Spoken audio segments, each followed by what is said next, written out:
So forearm stand. Forearm stand is something that I tried for a long time to get in my own practice. I did a lot of trial and error, and finally I kind of found a few things that really made forearm stand click for me. So I'm just going to share these tips that really worked for me when I was trying to get forearm stand in my own practice. Okay, the first tip is Dolphin Pose. And this is a really great pose for strengthening your shoulders and gaining that stability for when you're eventually up in forearm stand. So you want to just press your forearms into the ground and expand your shoulder blades, walking forward. It's pretty challenging, but you can just hold it for as long as you can, rock back and forth. And I also like to play with putting one leg over at a time. That kind of gives your body a chance to feel what it's like to be overhead in forearm stand.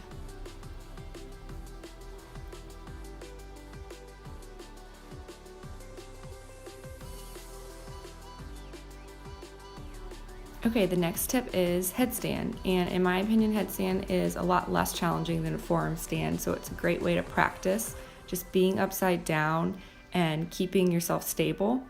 I think it's a good idea to work on your stability and your core strength while you're in headstand, and that will help you a lot when you're in forearm stand. So play around while you're up there with keeping yourself balanced with your core strength, and if you do that, then once you're in forearm stand, it'll be a lot easier for you.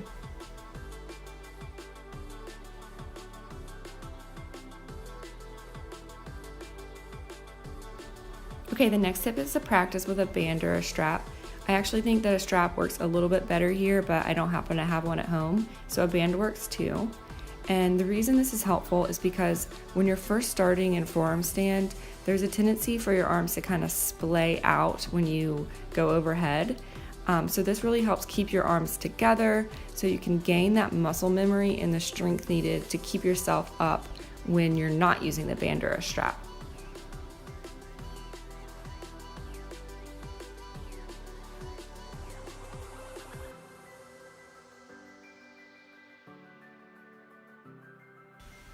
Okay, the next tip is a small adjustment that helped me so much when I was practicing.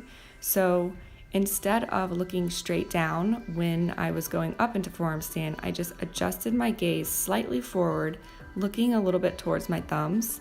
And this just helped me to gain the balance as I was lifting up.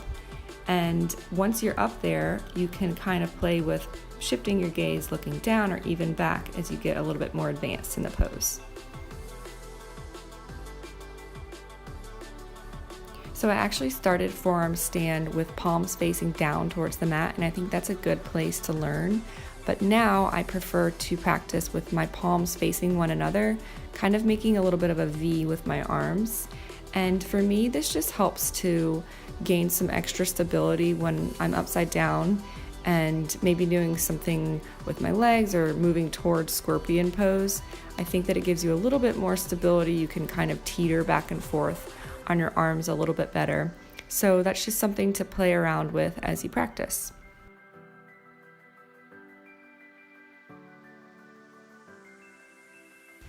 Okay, the last tip is one of my favorites. It's just handstanding against the wall.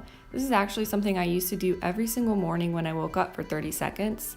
It's just a great passive way to build your shoulder strength and kind of gain the muscle memory of just being upside down.